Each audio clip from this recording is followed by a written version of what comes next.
আর বন্ধুরা, আমি তিশা চলে এলাম আবার একটা নতুন রেসিপির ভিডিও নিয়ে। দেখেই নিশ্চয়ই বুঝতে পারছো আজকে কি রেসিপি বানাতে চলেছি। তো আজকে বানাচ্ছি এখানে এঁচোড় চিংড়ি।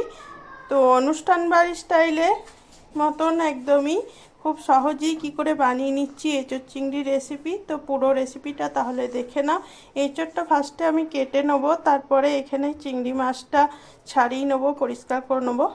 এখানে আমি এঁচোড় কেটে নিয়েছি ভালো করে, দেখতেই পাচ্ছ খুব সুন্দর করে কেটে নিয়েছি। আর এখানে আলু কেটে নিয়েছি। তো এঁচোড়গুলো ভিজিয়ে রাখলে অনেক সময় কষ্টটা বেরিয়ে যায়, ভালো হয়। তার জন্যে আমি এখানে কিছুক্ষণ ভিজিয়ে রেখে দিয়েছি হলুদ জলের মধ্যে। আর দেখো এখানে চিংড়ি মাছটাও ভালো করে ছাড়িয়ে নিয়েছি। বাজার থেকে ছাড়িয়ে নিয়ে আসি নাই, কারণ বাড়ি আসতে অনেকটা দেরি হয়ে যায়। তো দেখো ভালো করে ধুয়ে নিয়েছি, একদমই পরিষ্কার করে খোলাগুলোও ছাড়িয়ে নিয়েছি। এবারে আমি অল্প পরিমাণে দিয়ে দিলাম নুন, আর দিয়ে দিলাম একটু হলুদ। তো হাতের সাহায্যে এইভাবে মেখে ভালো করে ম্যারিনেট করে নেবো। নুন আর হলুদটা দিয়ে সুন্দরভাবে মেখে নিতে হবে।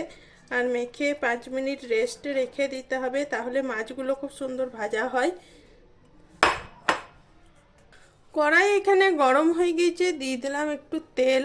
তো তেলটা নিয়ে নিচ্ছি, একটু বেশি করেই তেলটা দিলাম। মাছটাও ভাজবো, আসলে এই রান্নাটা একটু তেল বেশি লাগে।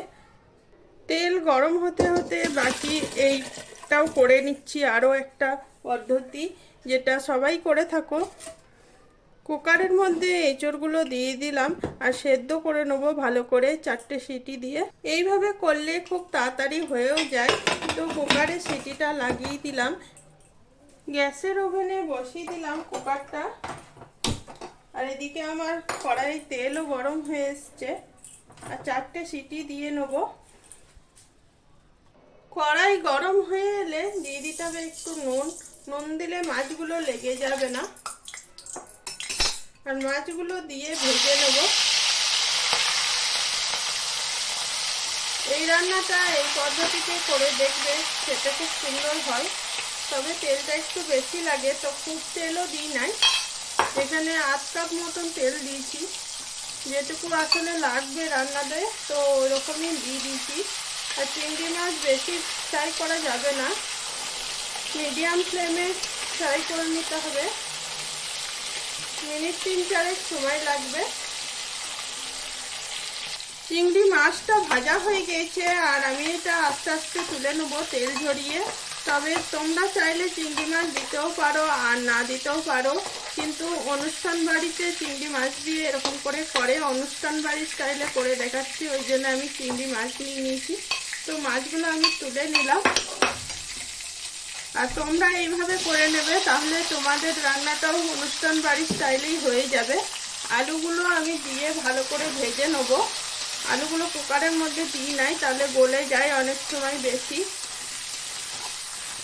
আলু একটু সফটই হয়, আসলে আলু গলে গেলেও ভালো লাগে না খেতে। ভালো করে তবে আলুগুলো ভেজে নিতে হবে, ভাজলে অনেক টেস্ট হয়। আলু এখানে ভালো করে ভাজা হয়ে গেছে, আর বাটির মধ্যে আমি তেল ঝরিয়ে তুলে নেব। চিংড়ি মাছের সঙ্গে একসঙ্গে রেখে দিচ্ছি একটা বাটিতেই। এইভাবেই করে নিচ্ছি আস্তে আস্তে। পুরো ভিডিওটা দেখে নাও, তাহলে তোমরাও ঘরে এইভাবেই করে নিতে পারবে।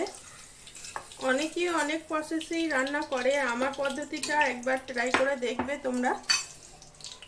আর এখানে ফোড়নে দিয়ে দিলাম একটু তেজপাতা, শুকনো লঙ্কা, অল্প জিরে দিয়ে ভালো করে ভেজে নেবো নাড়াচাড়া করে।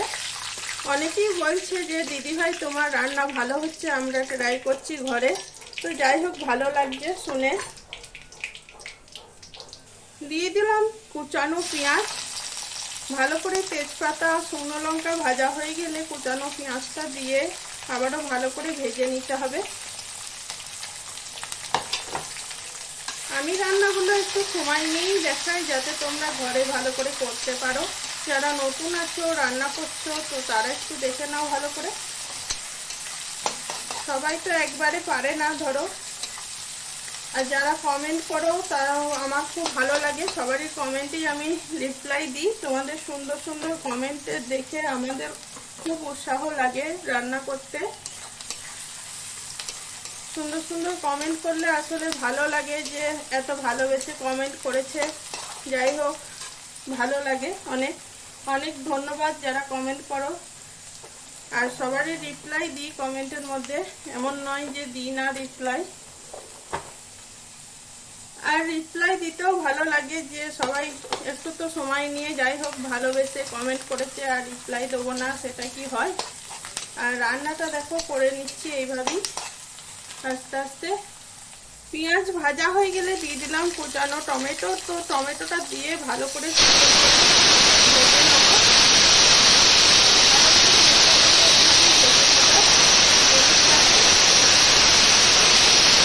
দুটো কাঁচা লঙ্কাও দিয়ে দিলাম, একটু ঝাল ঝাল হলে খেতে ভালো লাগে আসলে। মিনিট 5 ভেজে নিলাম পেঁয়াজ টমেটো সব কিছুই, আর দিয়ে দিলাম বেটে রাখা মশলা।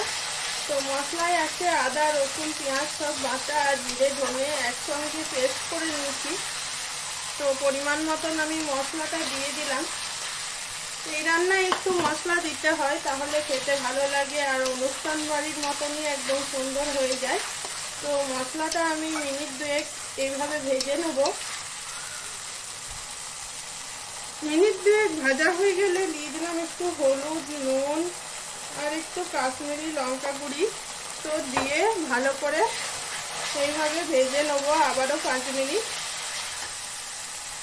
মিনিট 2 ভেজে নিয়েছি আর দিয়ে দিলাম অল্প সামান্য চিনি। তো চিনিটা দিলে খুব সুন্দর লাগে। আবারও 3 মিনিট ভেজে নেব। টোটাল 5 মিনিট এইভাবে অনবরত নেড়ে নেড়ে ভেজে নেব।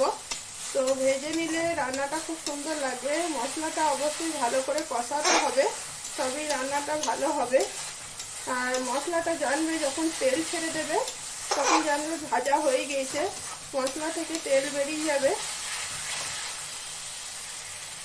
তবে অনুষ্ঠান বাড়ির মতন করতে চাইলে একটু মিট মশলাও দিয়ে দিতে হবে। অনুষ্ঠান বাড়িতে বা বিয়ে বাড়িতে কিন্তু মিট মশলা দিয়ে দেয়। এই মিট মশলাটা নিয়ে নিয়েছি সানরাইজের মিট মশলা, খুব ভালো হয় খেতে। তো দিয়ে একটু এইভাবে নেড়ে চেড়ে নেব। আবারও মিনিট 2 ভালো করে ভেজে নেব। 5 মিনিট ভাজার পরে তবে দেবে মশলাটা, সানরাইজ মশলাটা, কারণ 5 মিনিট ভেজে নিলে তারপরে এটা দিলে সেন্টটা থাকে। মিট মশলারও একটা আলাদা সেন্ট হয়। অপরদিকে থেকে সমস্ত আমি তুলে নিলাম এঁচড়গুলো। তো সেদ্ধ হয়ে গেছে ভালো করে। আর এখানে আলু দিয়ে কষিয়ে নিয়েছি ভালো করে। তো ভিডিওটা স্কিপ হয়ে গিয়েছিল, তো তার জন্যে আলুটা দেখাতে পারলাম না। যাই হোক, আলুটা দিয়ে এইভাবে কষিয়ে নিয়েছি। আর মিনিট 2 আলু কষানোর পরে দিয়ে দিলাম এঁচড়, আর এঁচড়টা দিয়ে সুন্দরভাবে কষিয়ে নেব। এঁচড়টা ভালো করে আমি নেড়ে চেড়ে অনবরত তো ভালো করে এখানে ভেজে নিয়েছি আর কষিয়ে নিলাম। আর দিয়ে দিলাম এঁচড়ের জলটা, যেটা দিয়ে সেদ্ধ করে নিয়েছিলাম। সেদ্ধ করার পরে যে জলটা ছিল সেটা আমি ফেলে দিই নাই, তো দিয়ে দিলাম।